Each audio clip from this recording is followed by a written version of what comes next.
మీకు ఫస్ట్ మూవీలో ఆపర్చునిటీ ఇచ్చింది ఎవరు? సాంగ్. నాకు వచ్చింది త్రూ కళ్యాణి మాలిక్ గారనమాట. హ్మ్. సో, ఇప్పుడు అన్నాను కదా! ఒక్కరే అని చెప్పేసి అన్నాను.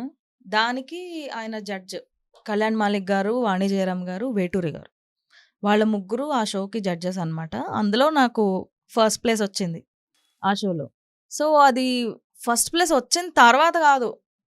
మధ్యలోనే నేను ఐ థింక్ ఒక 5, 6 ఎపిసోడ్స్ అయిన తర్వాతనే హి వాస్ లైక్, "నీ వాయిస్ చాలా పెక్యులియర్‌గా ఉంది. నాకు చాలా నచ్చింది. ఇప్పుడు ఇంకా కొంచెం ఆ చైల్డ్ టింట్ అనేది ఉంది కాబట్టి వాయిస్‌లో, కొంచెం వాయిస్‌లో మెచ్యూరిటీ వచ్చిన తర్వాత నేనే నీకు ఫస్ట్ ఆపర్చునిటీ ఇస్తాను మూవీలో" అని ఆయన చెప్పారనమాట. ఆన్ స్టేజ్ చెప్పారు. On camera. ఓహ్!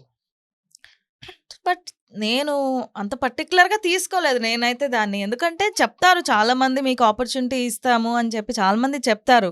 బట్ దాన్ని ఫుల్‌ఫిల్ చేసేవాళ్ళు ఎంతమంది? అవును.